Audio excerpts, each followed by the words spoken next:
¿Y si la idea que tenemos del cristianismo estuviera, en el fondo, mal enfocada?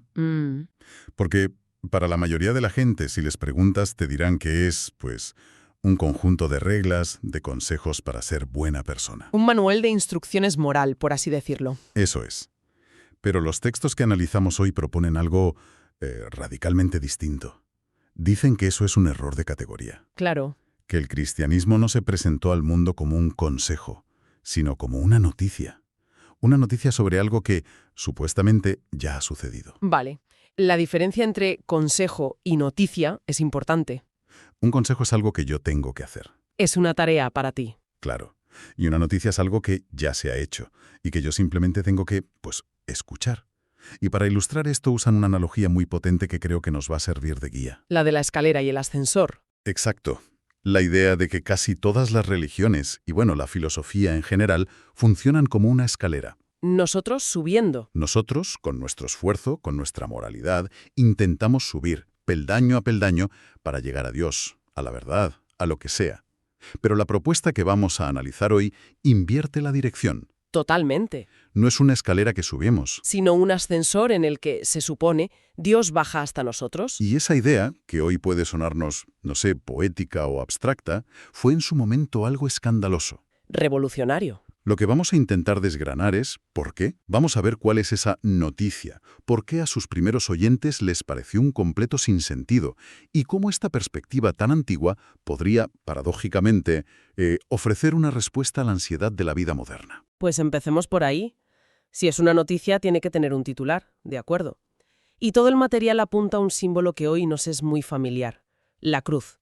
Pero insisten mucho en que para entender el titular tenemos que ver la cruz no como la vemos hoy, como una joya o un adorno, Claro. sino como la veía un ciudadano del Imperio Romano en el siglo I. Totalmente. Hoy está, digamos, domesticada, pero en aquel entonces era la máxima expresión de la crueldad del Estado. Era un instrumento de tortura pública. Y reservado para lo peor de la sociedad, ¿no? Esclavos, rebeldes. Los peores criminales, sí. Era propaganda estatal del terror. El mensaje era: esto es lo que le pasa a quien desafía a Roma. O sea, era el símbolo definitivo del fracaso y la humillación.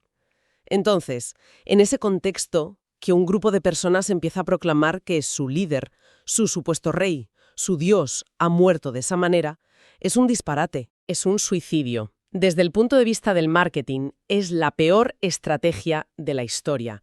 Y aquí está el primer escándalo. Porque para un romano era absurdo y para un judío una blasfemia. Efectivamente. Siglos después, Nietzsche despreciaría el cristianismo precisamente por esto.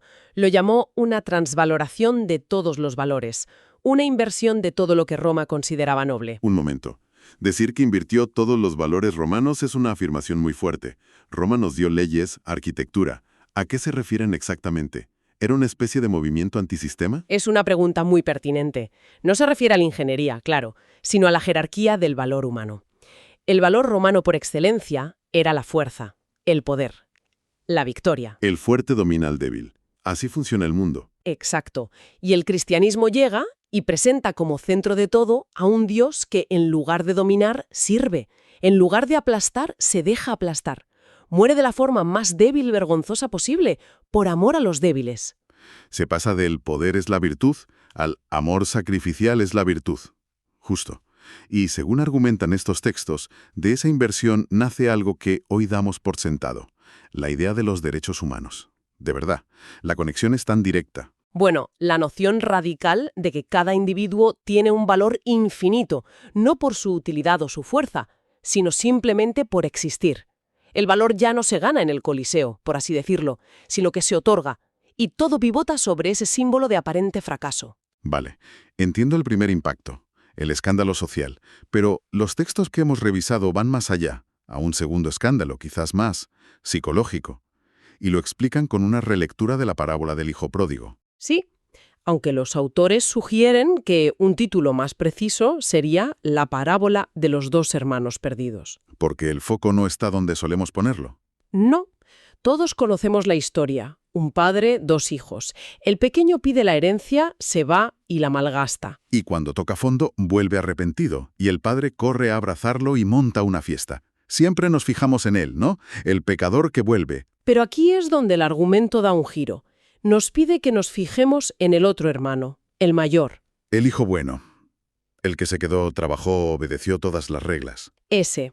Cuando él vuelve del campo y oye la fiesta, se entera de lo que pasa y se enfurece. Se niega a entrar. Nunca me habéis hecho una fiesta. Y en esa conversación, con su padre, fuera de la casa, está la clave. El padre le ruega que entre, y él le responde. Y la frase es tremenda. Mira, todos estos años te he servido como un esclavo, y nunca desobedecí tus órdenes, y a mí nunca me has dado ni un cabrito para celebrar. Te he servido como un esclavo. Esas palabras son duras. Y ahí viene la revelación. El hermano menor estaba perdido lejos de casa, pero el hermano mayor está igual de perdido, o incluso más, en la propia casa del padre. Espera, ¿cómo es posible? El que cumple, el que hace todo bien, está más perdido. Eso va en contra de toda lógica moral. Ahí está el giro. ¿Por qué está perdido? Porque su obediencia no nacía del amor, era una estrategia. Usaba su buena conducta para sentirse superior a su hermano y sobre todo para tener a su padre en deuda. Su lógica era transaccional. Yo cumplo, tú me debes. Precisamente. No quería al padre, quería las cosas del padre. Su relación no era de amor, era un negocio. Estaba construyendo su propia escalera de buenas obras para poder exigirle al padre lo que creía merecer. Y la conclusión de esto es tremenda. Que uno puede alejarse de Dios rompiendo todas las reglas, como el hermano menor, pero también cumpliéndolas todas, si el motivo es el orgullo y la autojustificación. El hermano menor sabía que estaba perdido. El mayor ni se daba cuenta. Por eso se afirma que este mensaje no solo critica el hedonismo, sino que critica con la misma dureza la religión del hermano mayor, el moralismo. Entiendo. Pero todo esto, tanto la rebeldía como la obediencia calculada, se desmorona frente a la realidad más incontrolable, el sufrimiento. Si el argumento es sobre un Dios que se acerca en un ascensor, ¿cómo encaja el dolor en esa ecuación? Es la objeción más antigua y más poderosa sin duda. Y los textos lo abordan contrastando su propuesta con otras visiones. Por ejemplo, Bueno, desde ciertas perspectivas orientales el dolor es una ilusión de la que hay que despegarse.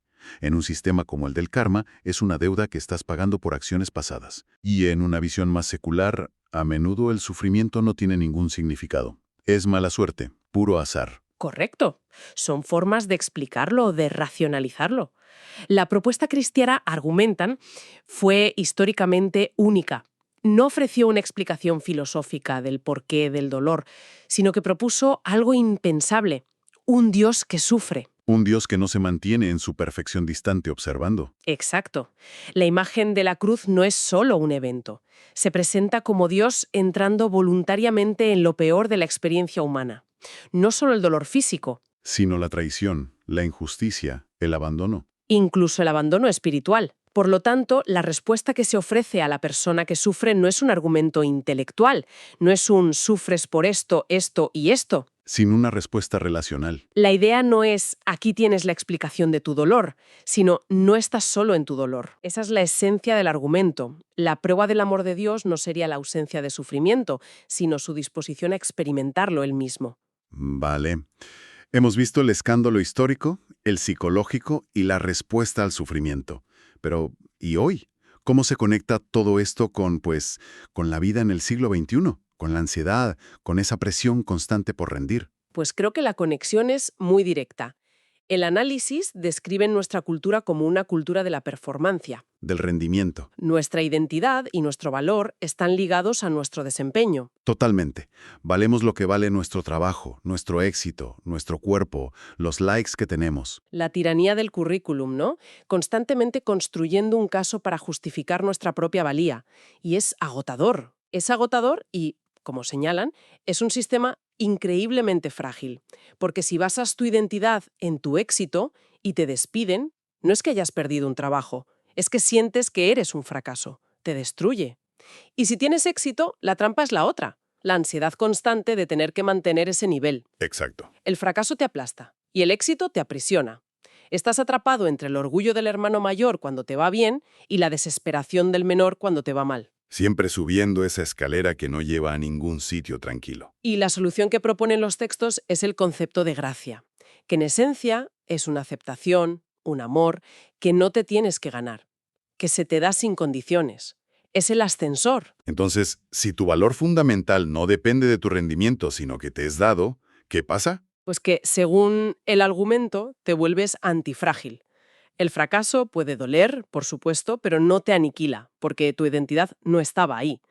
Y el éxito se puede disfrutar, pero no se te sube a la cabeza, porque no es la fuente de tu valor. Te libera. Te libera para hacer las cosas no por miedo o por ego, sino por el placer de hacerlas. Justo. Libera del peso de tener que estar constantemente justificando tu existencia.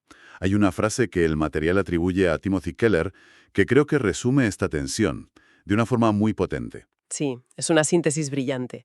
La frase dice: soy tan pecador y defectuoso que Jesús tuvo que morir por mí, pero a la vez soy tan amado y valorado que Jesús quiso morir por mí. Es una contradicción andante.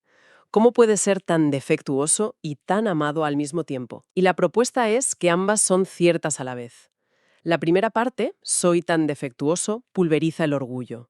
Te impide sentirte moralmente superior a nadie. Es el antídoto contra la actitud del hermano mayor. Vale, eso dinamita el ego. ¿Y la segunda? La segunda, soy tan amado y valorado. Aniquila la vergüenza y el miedo. Te da un sentido del valor que no depende de lo que hagas. Es el antídoto contra la desesperación del hermano menor. Juntas, te hacen humilde y seguro al mismo tiempo. Así que, para resumir el recorrido, hemos pasado de ver el cristianismo como una escalera moral a un ascensor divino, de una cruz de vergüenza a un símbolo de amor que sufre, y de una religión para gente buena, Para el hermano mayor. a una noticia que busca liberar tanto al rebelde como al moralista de la tiranía del rendimiento. Efectivamente.